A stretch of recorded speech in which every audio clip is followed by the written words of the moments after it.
एक बार की चर्चा है, वैसे तो जब चर्चा प्रारंभ होती तभी सुनाना था, पर अभी मन में भाव आ रहा है कि जब महाप्रभु जी छोटे थे, हितरवंश महाप्रभु, तो उनका नियम था कि वो उनके पिताजी श्री व्यास मिश्र जी, उनके अर्चा के ठाकुर जी थे श्री राधा मोहन जी। हरिवंश महाप्रभु ने 3 ठाकुरों की सेवा की है, श्री राधा मोहन जी, नवरंगी लाल जी और श्री राधा वल्लभ लाल जी। तो इनके पिताजी के ठाकुर जी थे श्री राधा मोहन लाल जी। हरिवंश महाप्रभु छोटे से थे तो अपने पिताजी की सेवा देखते रहते थे, और जैसे ही ठाकुर जी की अर्चना होती सबसे पहले हाथ बढ़ाते, बोले कि प्यास लगती तो चरणामृत ही पीते, पानी नहीं पीते थे, जल नहीं, चरणामृत पीते थे। भूख लगती तो मैया से कहते जल्दी भोग लगाओ, मुझको भूख लगी है। मैया कहती तू खा ले कुछ, बोले नहीं पहले भोग लगाओ। किशोरी जी ठाकुर जी भोग पालेंगे तभी पाऊंगा, नहीं तो भूखो रहूंगा। एक ऐसी लीला चर्चा सुनाई जाती बड़ी मधुर कि एक बार छोटे से हैं हरिवंश जी, रात्रि में बहुत जोर की भूख लगी और महाराज उठ करके बैठ गए, रोने लगे जोर जोर से।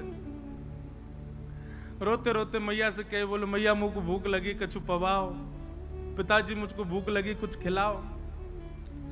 जैसे आजकल के बालों को कुछ भी दे दें तो ऐसे ही कुछ ले आए, बोले लो खा लो। बोले नहीं पहले भोग लगाओ। माताजी पिताजी बोले रात के 1:30 बज रहे हैं, 2 बज रहे हैं। अब उस समय घड़ी तो नहीं होगी, पर हाँ ये कही होगी अर्धरात्रि हो रही लाला, ठाकुर जी शयन कर रहे हैं, उनको उठा के भोग कैसे लगाए। बोले नहीं नहीं नहीं मुझे तो भूख लगी है। अब बोले इसको भूख लगी है और ठाकुर जी को उठा नहीं सकते हो, खाएगा भोग ही। दूध ला करके रख दिया, बोले ले इसको पी ले। महाप्रभु बोले नहीं पहले ठाकुर जी का भोग लगाओ। ठाकुर जी का यदि भोग नहीं लगा होगा तो ग्रहण नहीं करेंगे।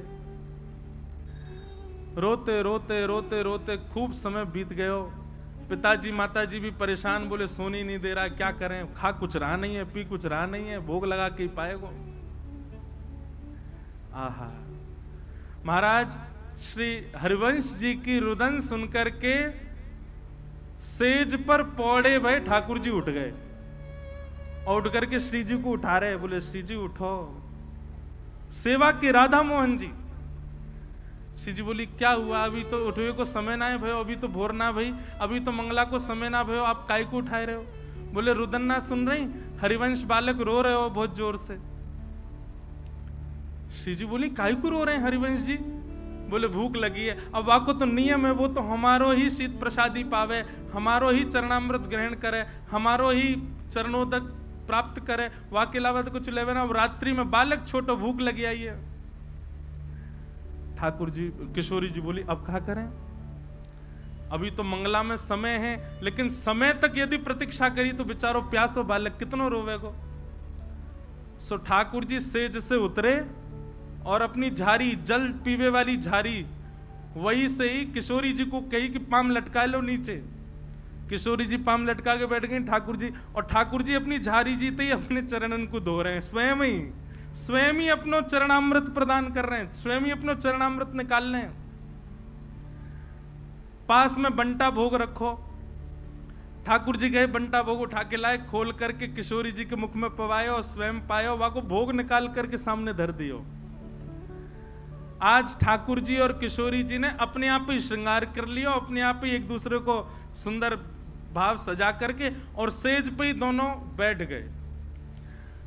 3 साढ़े 3 बजे जो समय हो तो सुबह मंगला करवे को श्री व्यास मिश्र जी तुरंत गए मंदिर में जाकर के कपाट खोले, और जैसे कपाट खोल करके देखी तो कहा पाए ठाकुर जी तो बैठे हुए हैं, अपने आप ही टेढ़ों से श्रृंगार कर लिया है, यहाँ तक कुंडल भी उतर रहे हैं, थोड़े थोड़े वस्त्र भी उधरे उधरे से दिख रहे हैं, और तभी कहा देखो नीचे पात्र में चरणामृत भी रखो है, चरणोदल भी कर दियो है, और पास में बंटा जी भी खुले हुए हैं, दोनों की दतुइयां लगी भैया, नेक नेक पाए लियो है।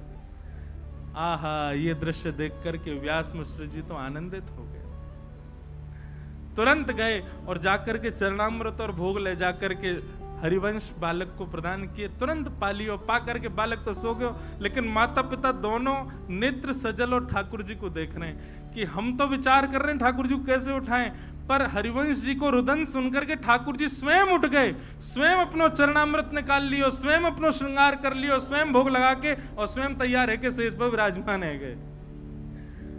वादना श्रृंगार नहीं भयो, वादना मंगला आरती ना भई। बोले क्यों? आज ठाकुर जी ने अपनी मंगला खुद ही कर ली है। क्यों? हरिवंश जी को भूख लगी। किस लिए? क्योंकि उनका नियम है कि वो ठाकुर जी के प्रसाद के अलावा कुछ नहीं पाते।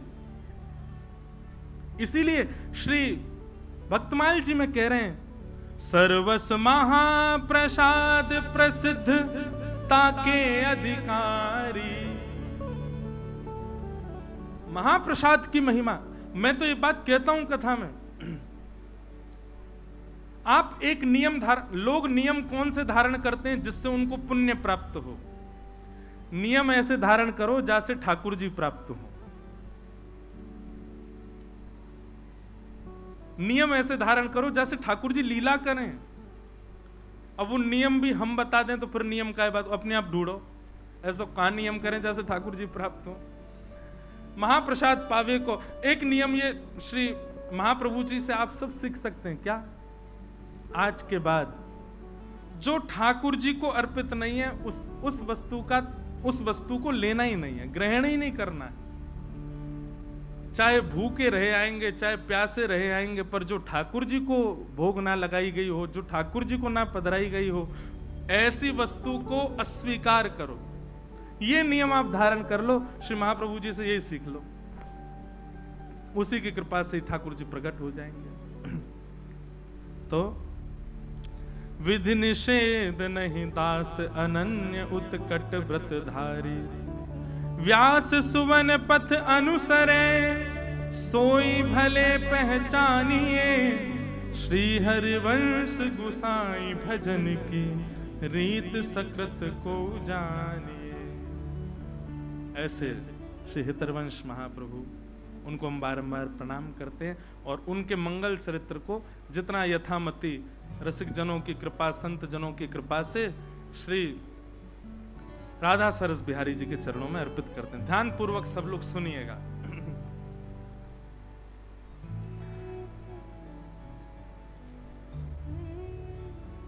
हरिद्वार की ओर जब आप दिल्ली से जाएंगे तो बीच में रुड़की पड़ता है।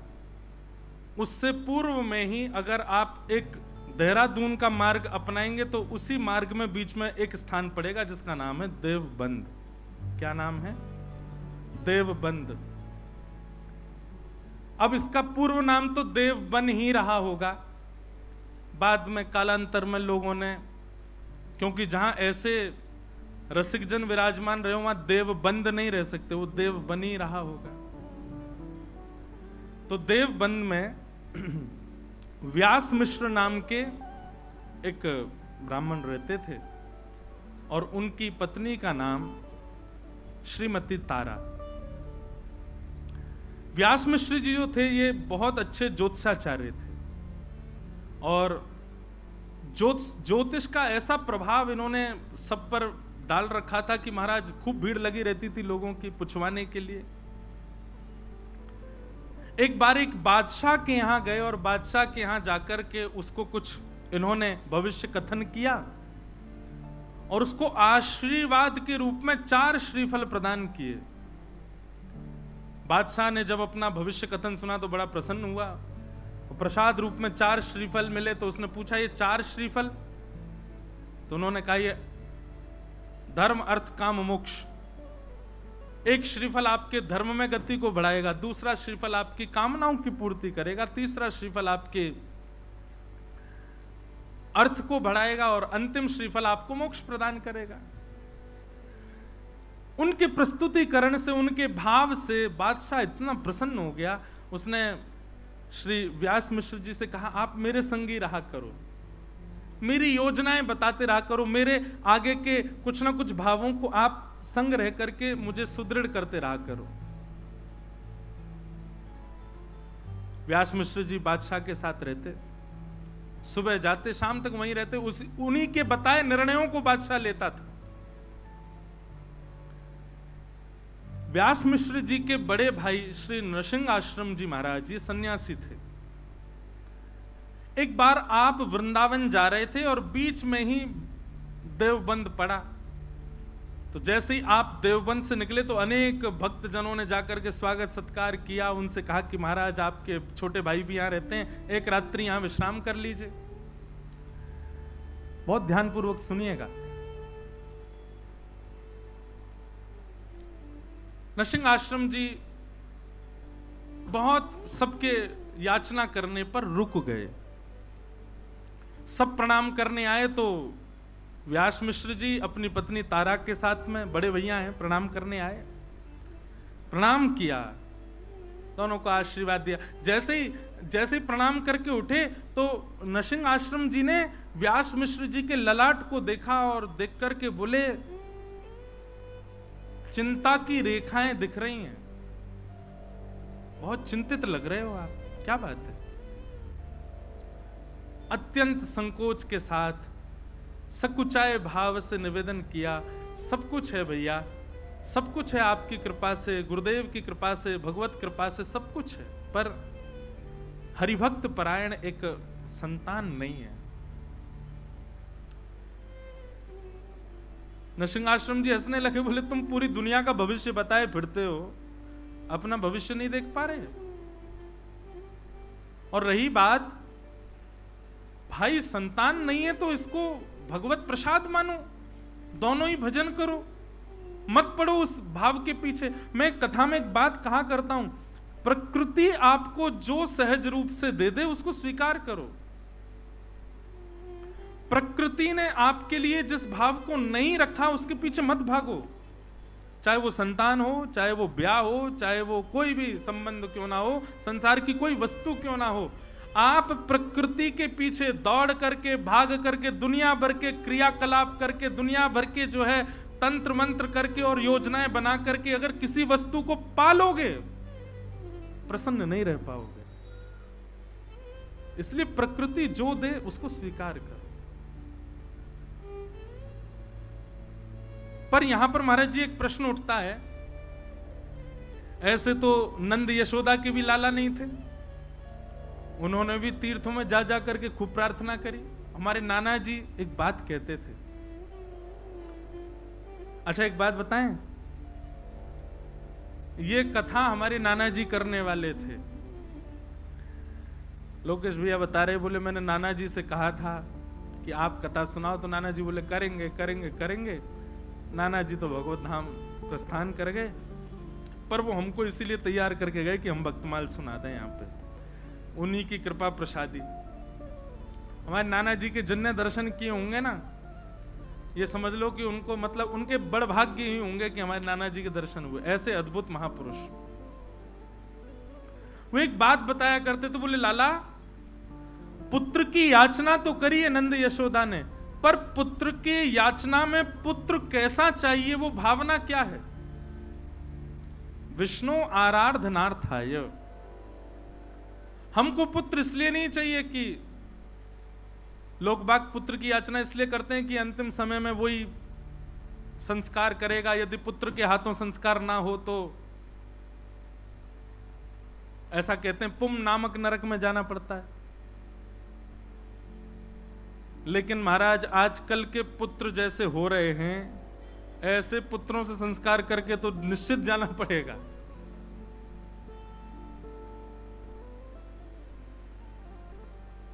पूज्य मलुकपीठ वाले महाराज जी एक चरित्र सुनाते हैं एक भक्त का।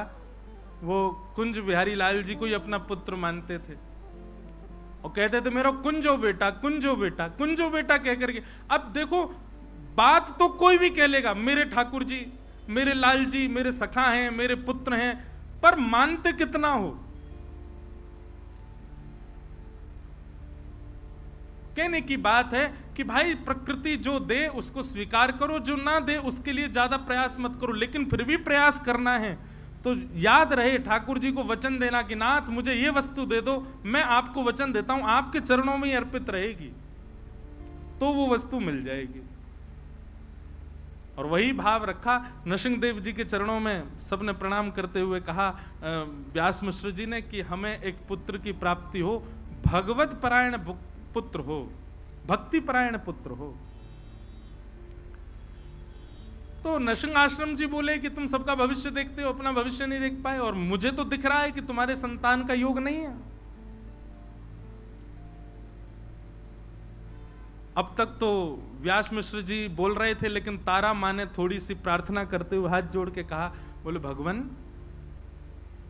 यदि सब विधि का विधान है, सब पूर्व से ही नियोजित है, तो फिर आप जैसे संतों के पीछे इतनी भीड़ क्यों लगी रहती है? आप जैसे संतों को इतना लोग प्रणाम क्यों करते हैं? आप जैसे भक्त, आप जैसे संत, इनकी महिमा क्यों है? जब सब विधि से ही होना है तो फिर संतों को, भक्तों को, वैष्णवों को प्रणाम करना बंद कर देना चाहिए। तो हम तो प्रणाम इसीलिए करते हैं सब सुखद हो जीवन में।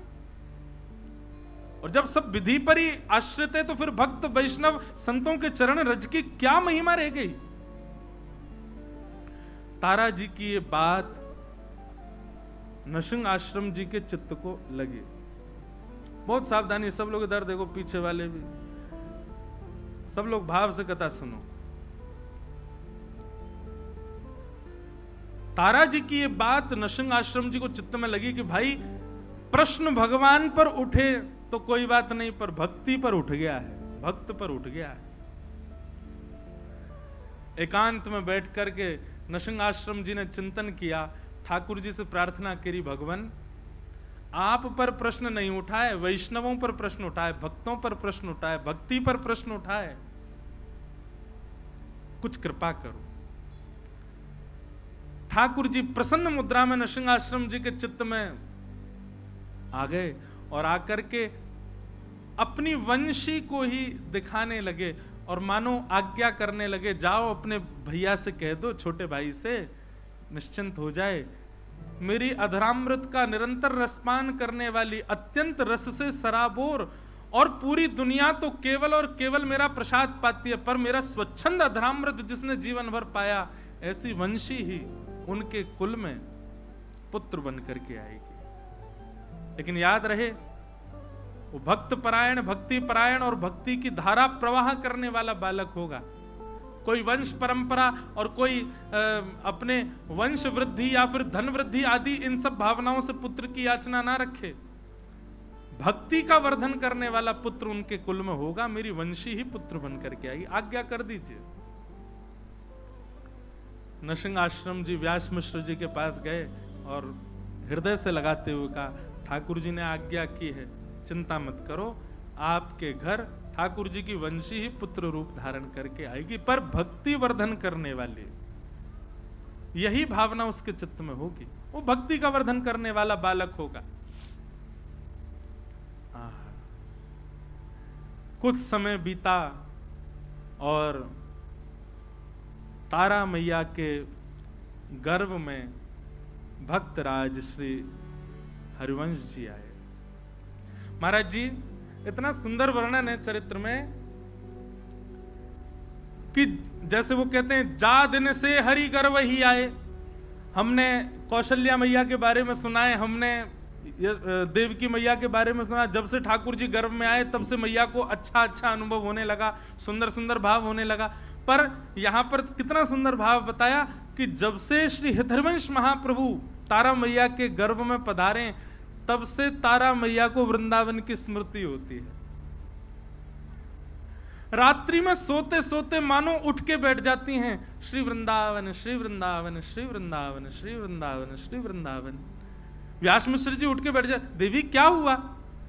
बोले, कैसी सघन कुंज है ना, कैसी लता द्रुम है ना, कैसी सुंदर कलकल करती यमुना जी बह रही है ना, कैसा सुंदर गिरिराज पर्वत है, मानो ब्रज की स्मृति हो रही है।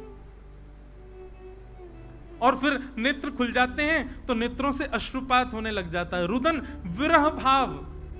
व्यास मिश्र जी कह रहे हैं, क्या हुआ देवी? बोले, मुझे नहीं पता क्या हो रहा है, पर पता नहीं क्यों जब भी सोती हूं तो स्वप्न में कुंज दिखाई देते हैं और लता पत्र दिखाई देते हैं, यमुना जी दिखाई देती हैं, वृंदावन वृंदावन वृंदावन वृंदावन की स्मृति होती है।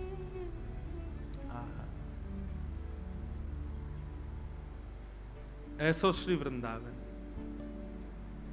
अब तो वो रोज व्यास मिश्र जी से कहती हैं कि आप एक बार हमको वृंदावन ले चलो।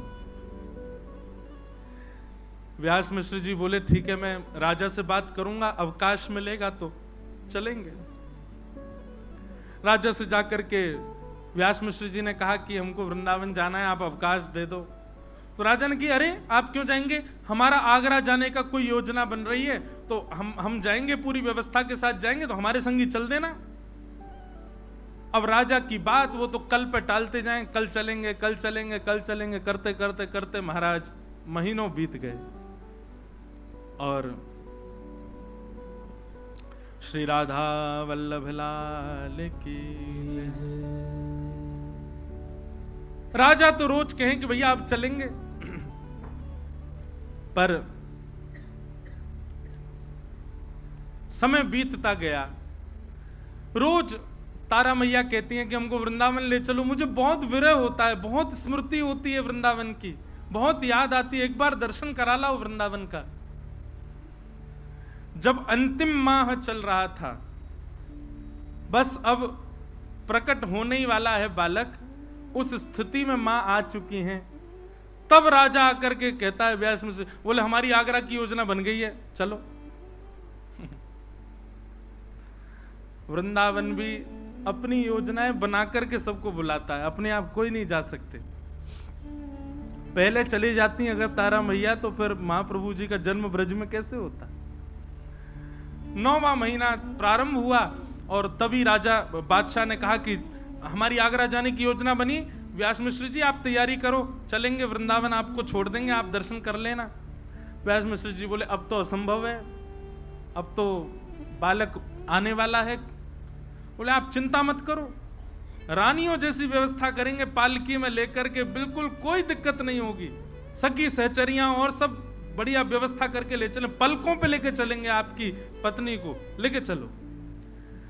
व्यास मिश्र जी का मन तो थोड़ा कम था, जैसे घर जाके तारा जी से कहा कि बादशाह ने आज कहा है आगरा जाने के लिए, वो तो पीछे ही हाथ पकड़े, बोले नहीं फिर तो चलेंगे। बोले तुम्हारी स्थिति, बोले मैं संभाल लूंगी, पर ले मुझे वृंदावन ले चलो।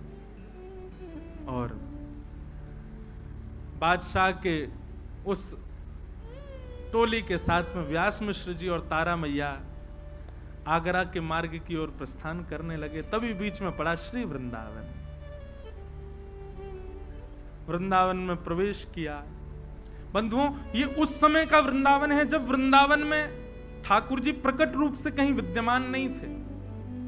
केवल और केवल यमुना जी, व्रज की कुंज लता, ब्रजरज, गोवर्धन नाथ जी, केवल यही हैं, और कोई ज्यादा मंदिर आदि कुछ थे नहीं वृंदावन में।